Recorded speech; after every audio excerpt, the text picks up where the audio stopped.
Welcome back to Chicken Philosophy. I'll be your host, Gwydion, for today. Editor Edward, what have you got for us on food dogs? Chinese guardian lions, or imperial guardian lions, are a traditional Chinese architectural ornament, typically made of stone. They are also known as stone lions or shishi. They are known in colloquial English as lion dogs or foo dogs. The concept, which originated and became popular in Chinese Buddhism, features a pair of Asiatic lions. Asiatic lions? You mean like these lions? The same. Often one male with a ball, which represents the material elements, and one female with a cub, which represents the element of spirit, that were thought to protect the building from harmful spiritual influences and harmful people that might be a threat. Cool. All right, that's what we're doing. Let's take the red and white. And there you go. We got a bit of red and white here. All right. I have a red shirt and this white. We stayed at the Ramada. I confess, just for a little while before we found a proper place. Like a little local place. Up in Darjeeling, and since Darjeeling is all about the Tibetan Buddhism-ish, there's a lot of Tibetan Buddhism there. And tea, obviously. Anyway, so when you go to a monastery, you go to like a temple. Sometimes they'll put these like prayer shawls. I don't know what they're called. These things on them. And so when you go to the Ramada there by Mall Road at the top of Darjeeling, they put these on you. It's so tacky that, of course, I had to keep it and show it off and wear it every opportunity I get. You can't get more tacky than this. All right, am I doing this in order? Right. So we've got a red and white packaging for our Dutch rose incense, and I don't have a candy cane, unfortunately. I wish I did. Because if I did, that's rosy. So, if for anyone who's confused, for these 15 episodes, we're focusing on the color scheme. So, Gwydion is red, that's me. And Secret of the Golden Flower is white, that's what we're reading today. And so for 15 episodes, I'm putting way too much emphasis on the color scheme so that people notice it. People who've seen these 15 will now notice it forever. And I don't think anybody noticed it before I started putting so much emphasis on it. So anyway, that's what's happening. So this is the second to last. That's the good news, is we've got today and the next one. And this keeps getting stuck on this little. Fuck it, I'm not gonna wear this. And then, of course, we've got our red label tea, in our white cup. All right, full disclosure: this is green tea, and this box is sealed, but we can pretend. My wife had a friend come visit. And we were anticipating that we might have to make some like proper chai. By that I mean like what people in India expect when they come to someone's house. You take this like some kind of, it's not tea bags or anything. You just take a bunch of this and you put it in some boiling water for a long, long time with a bunch of sugar and milk. And then you strain it and you serve it, and it's too good. In tiny cups, That's how they do it here. So when you go to Starbucks and you order a chai, that chai just means tea. Chai and tea. It's interesting, actually. It comes from two different dialects of Chinese. That in the main, like on the coasts, in the areas where there were boats that were going to sail out to the world, they call it something like closer to tea, and inland they call it something closer to chai. So all of the parts of the world that got their tea by land call it something similar to chai, and all of the places in the world that originally got their tea by boat call it something similar to tea. But they're two different Chinese words, tea and chai, or the origins. Anyway, there you go. If you learned something today, like and subscribe. I bet you were wondering why I was... No, the description's down there, the like and subscribe. I just thought it'd be funny if I paused and had the little like thing come up. The delayed reaction. Anything else? No, I believe that's it. I'm not going to make Editor Edward pop on again. I'm going to go ahead and tell you that we are currently listening to Jean-Michel Jarre's Concerts in Chine, or China. He's French, so Chine, China. They call themselves something else. Yeah, so that means this video is blocked in Russia. For now, I think it's safe to say that come January, February, YouTube's going to stop blocking everything in Russia because, you know, who gets along with who. Let's do the I Ching, shall we? So today, that's what I was forgetting. No, I didn't forget in the end. Today we've got this little Santa Monica public transit. Editor Edward, would you have taken a photo of this? I mean, could you take a photo of this and just put it up on the screen so people can see? Yeah, more detail. So, when it says SM for Santa Monica, that's heads. When the S is backwards, that's tails. So that makes it easy for me. Even though it's small, I should still be able to see it. So, and I'm also going to write it down because I don't trust my memory. And we're getting up to the point where we've pulled 18, we've pulled a lot. We've pulled 15, 14. We've pulled 14 flipped. We've divined 14 figures, one of them twice. We started on part 3. And we got one of them twice. And so even though we're on part 19, this is part 19, right? Of Secret of Golden Flower. I'll just flip it. Let's do this. That is heads, which means a solid line is appearing at the base of the figure above my head from your perspective. Okay, next.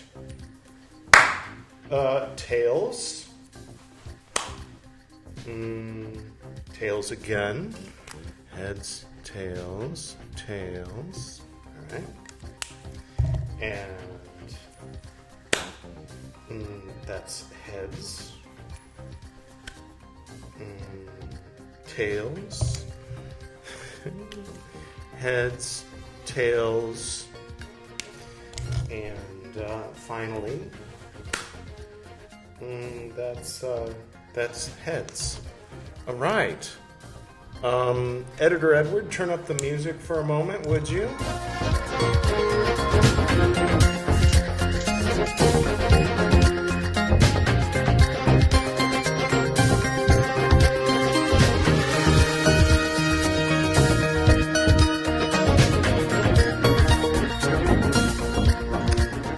Good news, everybody. We have not gotten that figure yet. So, we get to learn a new one without having to change it. All right, turn the music back up.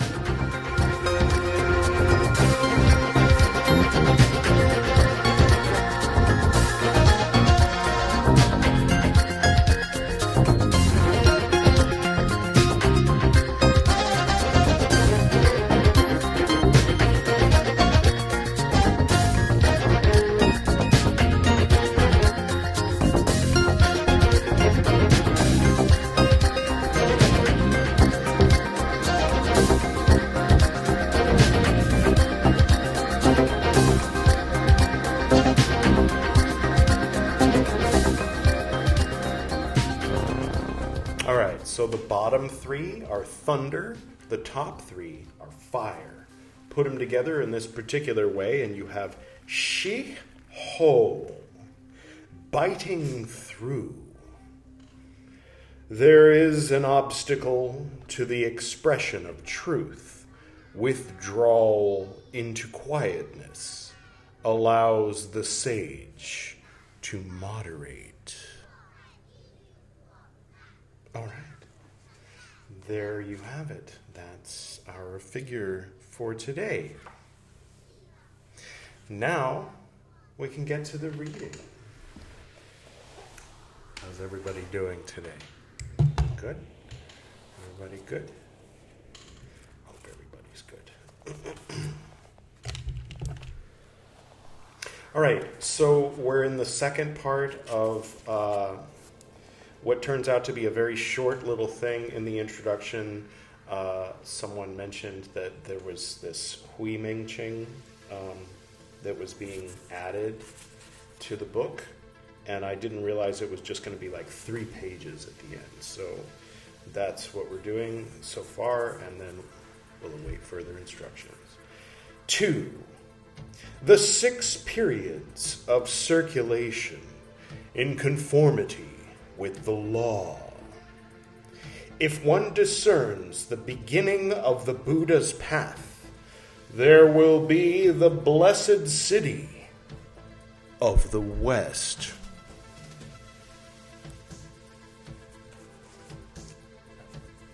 They're not talking about the way that... I'll just keep reading. After the circulation in conformity with the law, there is a turn upward towards heaven when the breath is drawn in. When the breath flows out, energy is directed towards the earth. One time period consists of 6 intervals. In 2 intervals, one gathers moni. That's capital M-O-N-I, Billy Idol.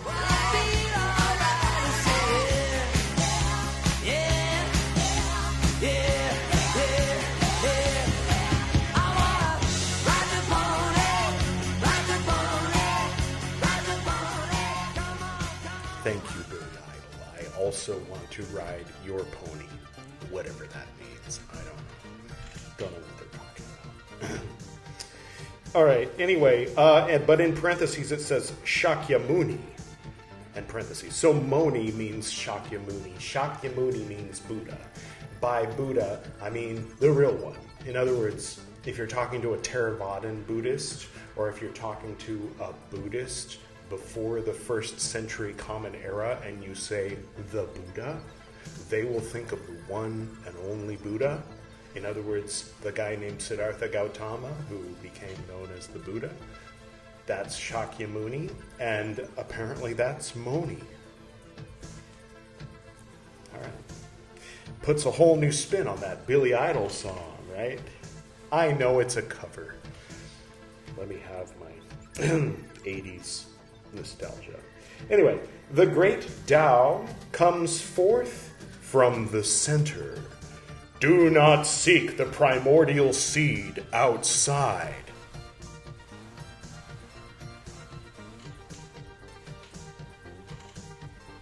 All right.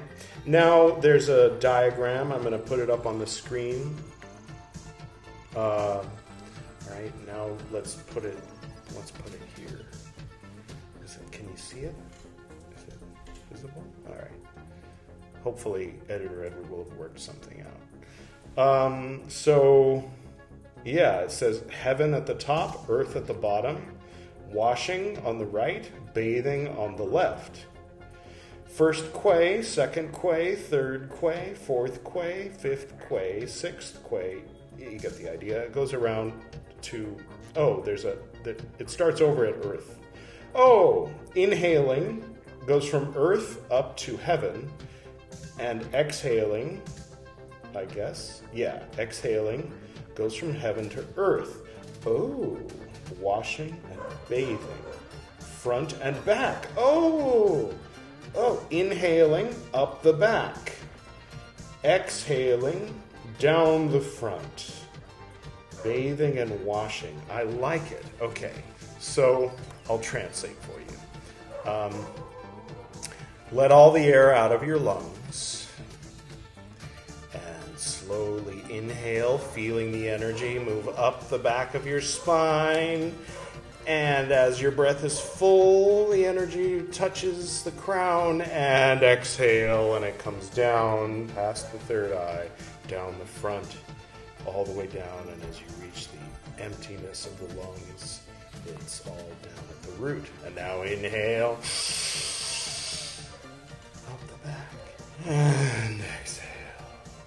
Down the front. You get a little advanced. You can activate the perineum a little bit. Squeeze the buns together while you inhale. Relax the perineum now. Exhale. Am I doing it right? Let's try it the other way. Inhale with the perineum relaxed. And exhale. Activate the perineum. Oh, that's different. All right. Well, try it different ways until you find the way you like it. I learned it one way, but the directions here seem to be different. You can breathe normally now. Thank you for being my guinea pig that I experiment on. Hope you're okay.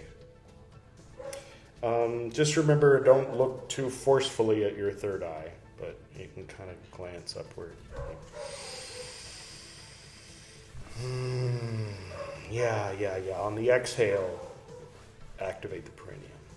Inhale up the back.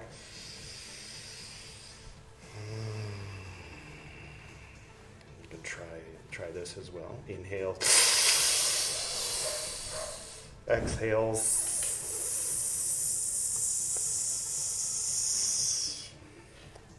Or whatever. You can just breathe like a normal person if you want to. All right. The most marvelous effect of the Tao is the circulation in conformity with the law. Isn't that the third time they've said that? What makes the movement inexhaustible is the path. What best regulates the speed are the rhythms. Back to the Billy Idol. What best determines the number of the exercises is the method of the intervals. This presentation contains the whole law. Oh, good. That's convenient.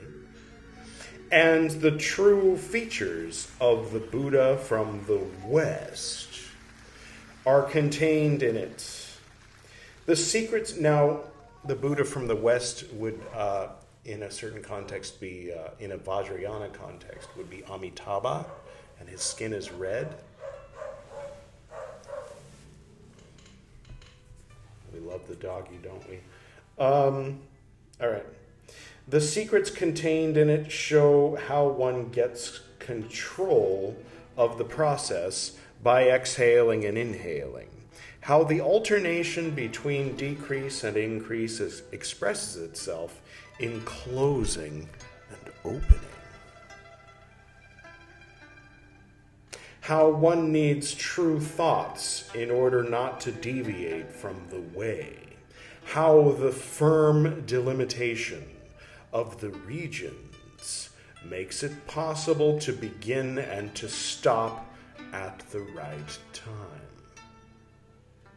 I sacrifice myself and serve man. Well, thank you, whoever is writing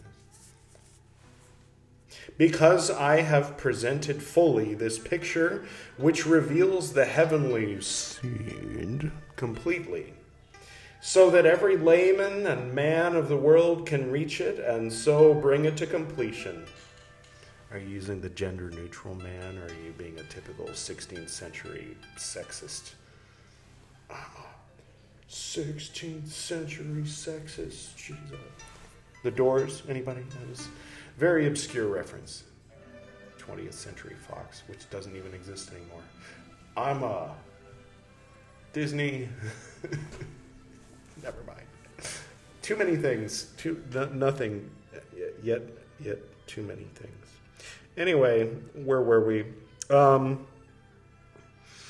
He who lacks the right virtue may well find something in it, but heaven will not grant him his Tao. Why not? The right virtue belongs to the Tao, as does one wing of a bird to the other. If one is lacking, the other is of no use. Therefore, there is needed loyalty and reverence, humaneness and justice, and strict adherence to the 5 commandments. What are the 5 commandments? The Buddhist 5 commandments. Not to kill, not to steal, not to commit adultery, not to lie, not to drink, and not to eat meat. Oh, no alcohol or meat for you. Sorry. Otherwise, you're only one wing of a bird. You gotta have both wings.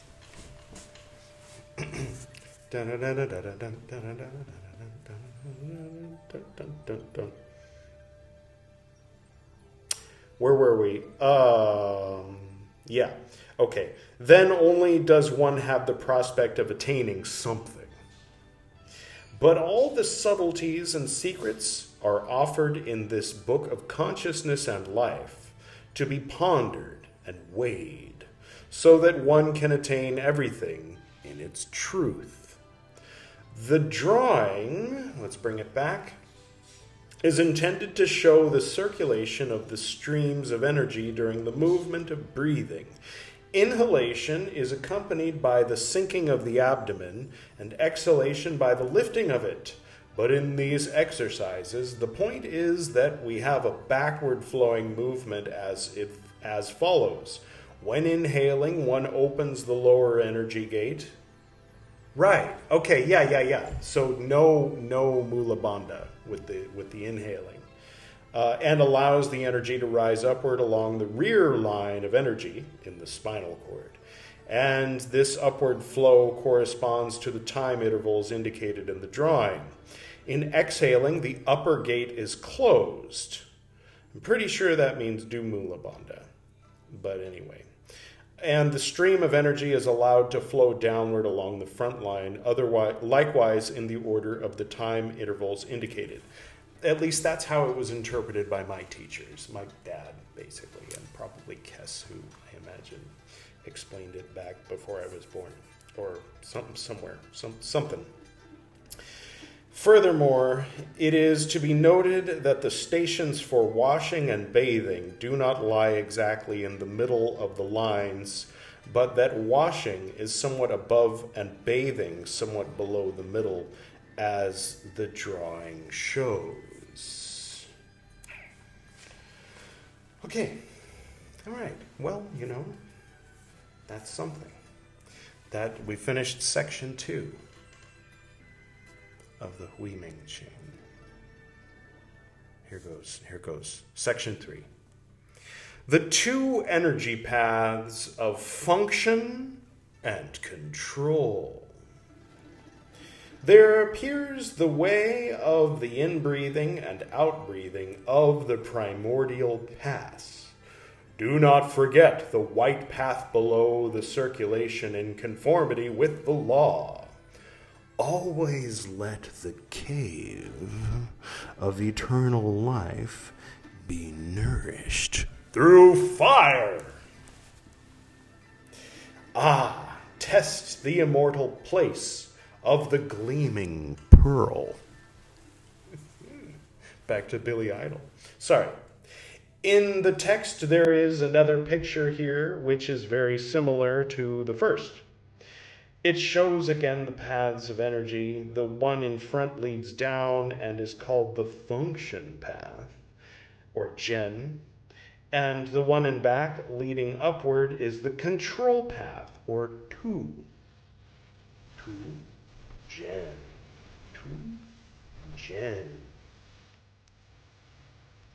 Moi, Edward. This picture is really the same as the one that precedes it. The reason that I show it again is so that the person striving for cultivation of the Tao may know that there is in his own body a circulation in conformity with the law. I have furnished this picture in order to enlighten companions in search of the goal. When these two paths, parentheses, the functioning and the controlling, end parentheses, can be brought into unbroken connection, then all energy paths are joined. The deer sleeps with his nose on his tail in order to close his controlling energy path. Is that code?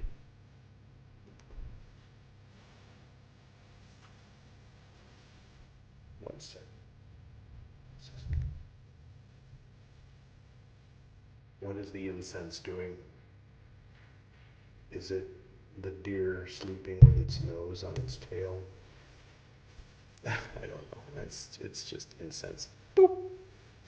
All right. Sorry. Where were we? The crane and the tortoise close their functioning paths.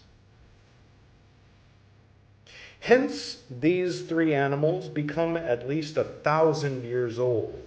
At least. Yeah. How much further can a man go? A man who carries on the cultivation of the Tao, who sets in motion the circulation in conformity with the law, in order to let consciousness and life circulate, need not fear that he is not lengthening his life and is not completing his path. Double negative, so he should fear that he... Never mind. All right. 4. The embryo of the Tao. According to the law, but without exertion, one must diligently fill oneself with light. Forgetting appearance, look within, and help the true spiritual power. 10 months, the embryo is under fire. After a year, the washings and baths become warm. The picture that belongs here corresponds to the one shown on page 37. That's the one. The one on page 37, what are you talking about? Way the hell back here? Sorry, one moment. This one, perhaps? That's what it says. That's the one on page 37. Okay. This picture will be found in the original edition of the Lang Yen Ching. But the ignorant monks who did not recognize the hidden meaning and knew nothing about the embryo of the Tao have, for this reason, made the mistake of leaving this picture out. I only found out through the explanations of adepts that the Julai, parentheses, Tathagata, end parentheses, knows real work on the embryo of the Tao. This embryo is nothing corporeally visible, which might be compelled by other beings, but is in reality the spiritual breath energy of the ego. First, the spirit must penetrate the breath energy, parentheses, the soul, end parentheses. Then the breath energy envelops the spirit. When the spirit and breath energy are firmly united and the thoughts quiet and immobile, this is described as the embryo. The breath energy must crystallize. Only then will the spirit become effective. Therefore, it is said in the Lang Yen Ching, quote, take maternal care of the awakening and the answering, end quote. The two energies nourish and strengthen one another. Therefore it is said, quote, daily growth takes place, End quote. When the energy is strong enough and the embryo is round and complete, it comes out of the top of the head. This is what is called the completed appearance, which comes forth as embryo and begets itself as the son of the Buddha. It reminds me of an interesting anecdote. If I'm not mistaken, when the Portuguese Jesuits arrived in Japan and started trying to convert people to Christianity, they were trying to using whatever method they were using, like sign language, like to talk about the big God. What's God? God. And son, like a son, like he's your son of God. And they were like, Vairocana Buddha. Yes, the great Buddha, Vairocana, the son of Vairocana, was crucified and resurrected after 3 days. Oh my God! That's that. So that was Catholicism in Japan, to worship the son of Vairocana Buddha, who was crucified and resurrected for our sins. At least at first. I don't know if they ever worked it out. The birth of the fruit. This is part 5. Should we do part 5 and 6 and 7 and 8? Yes. Part 5. The birth of the fruit. Outside the body, there is a body called the Buddha image. The thought which is powerful, the absence of thoughts, is Bodhi. The 1,000-petaled lotus flower opens, crown chakra, transformed through breath energy. Because of the crystallization of the spirit, 100-fold splendor shines forth. The picture that belongs here corresponds to the one shown on page 47. Editor Edward, would you put that up on the screen? I'm not going to flip back this time. Waste all our time. In the Lang Yen Cho, it is said, quote, at that time the ruler of the world caused 100-fold precious light to beam from his hair knots. In the midst of the light shone the 1,000-petaled precious lotus flower. And there within the flower sat a transformed Julai, or Tathagata, as established before. And from the top of his head went 10 rays of white precious light, which were visible everywhere. The crowd looked up to the outstreaming light, and the Julai announced, quote, the divine magic mantra is the appearance of the light spirit. Therefore, his name is Son of Buddha. I think he actually had a son, and his son became one of the 10 disciples, but of the Buddha. But surely that's not what they're talking about here. Oh, end quote. By the way, I thought I'd mention that in diving into the Tipitaka, the original scriptures, see, Mahayana and Vajrayana kind of take a lot of liberties with saying what the Buddha is and is not, and what he said and didn't say, and how many more Buddhas there are, and all that. But originally, the Buddha said, thou shalt not kill. And if you are hungry for meat and you ask somebody to kill an animal so that you can eat the meat, that counts as killing. Don't do that. If somebody says, hey monk, have some food, it's meat. Accept it and eat it gratefully. So that's where the line was. Also, if you should happen to find an animal that has been slaughtered by a lion, if a lion attacks a deer and the deer dies and the lion eats its fill and the lion's like, I'm full, and leaves, there's just a deer there, but it hasn't gone bad yet, cook it.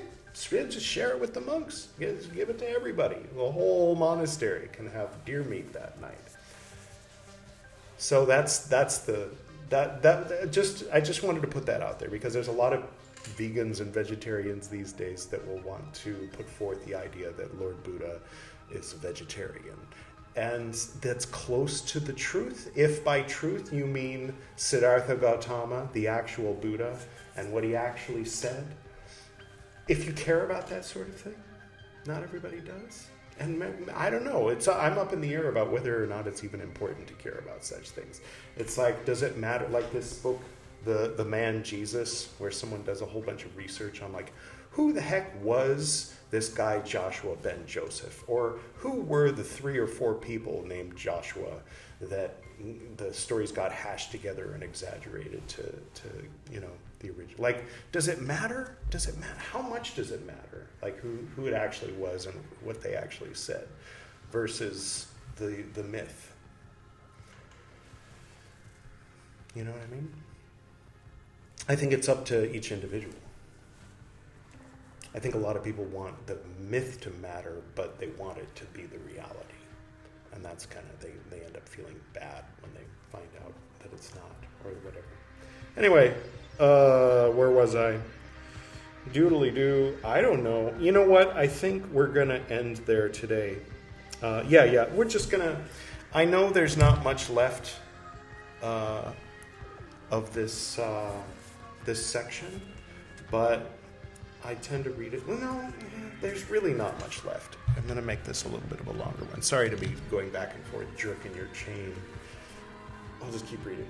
If a man does not receive the teaching about consciousness and life, but merely repeats meditation formulae stolidly and in solitude, how could there develop out of his own body the Julai, who sits and shines forth in the lotus flower and appears in his own spirit body? Many say that the light spirit is a minor teaching, but how can that which a man receives from the ruler of the world be a minor teaching? If you would like to read my story called Ruler of the World that I wrote 34 years ago-ish, actually, you can just hear me recite it out loud. It's in that video. Sorry. What? It's going to take longer if I don't focus.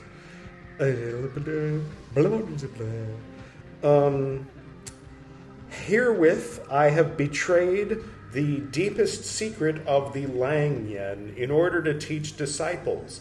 Don't feel bad. I betray deepest secrets all the time. He who receives this way rises at once to the dark secret and no longer becomes submerged in the dust of everyday life. Oh, I love that turn of phrase. Anything, whatever it is that keeps you from being submerged in the dust of everyday life. Or to embrace and recognize the divinity and the holiness or the lack thereof in the dust of everyday life. I like what Alan Watts said about Zen spirituality doesn't mean thinking about spirituality and cutting a potato.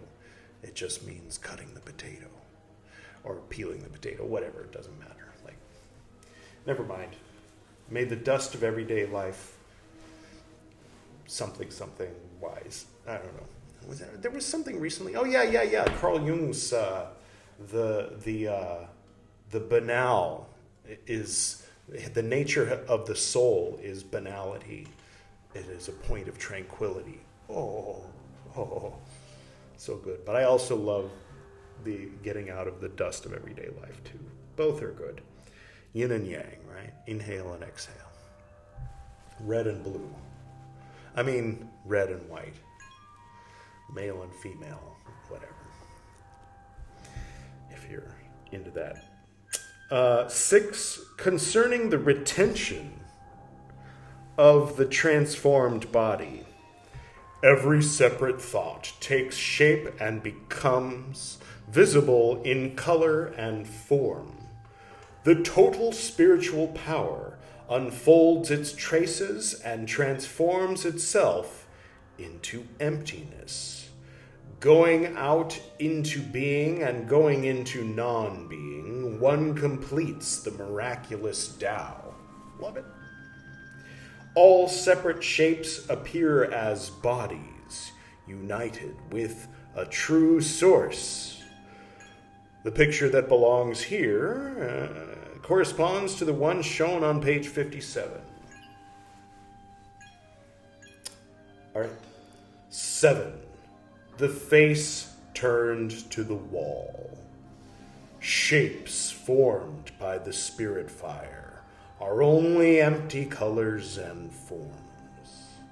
The light of human nature shines back on the primordial, the true. The imprint of the heart floats in space, untarnished. The moonlight shines.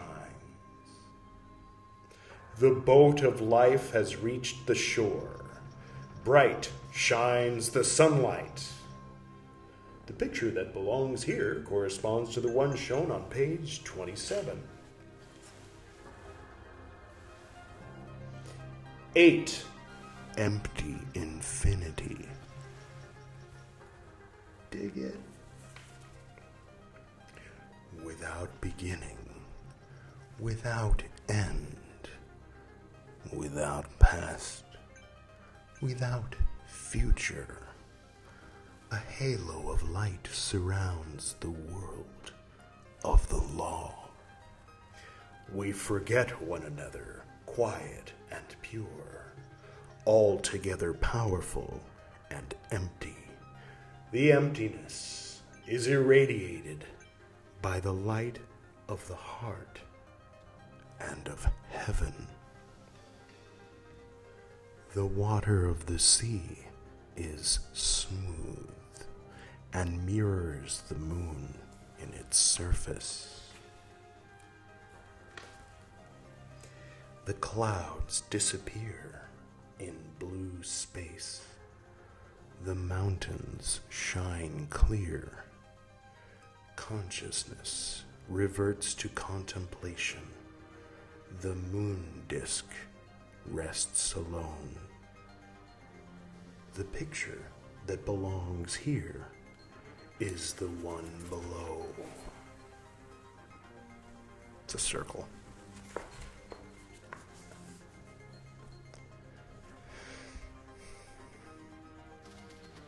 That's the end of our recital for today. And that's the end of the half of the book that is not Carl Jung's commentary. So, after today, from part 20 onward until part 40 or whatever, this is going to be Carl Jung 2. We've got Carl Jung's black books, the black petal on the rose of the chicken. And that's him writing secretly to himself about himself and hoping nobody ever reads it. And then now we're going to all read it. And then the Carl Jung the White is him writing the commentary publicly, speaking publicly, like some 15 some odd years, however many years, 15-ish years after what we're currently reading in the black books. So we got the yin and yang of Carl Jung from here on out on the chicken wheel until we finish this. And there you have it. And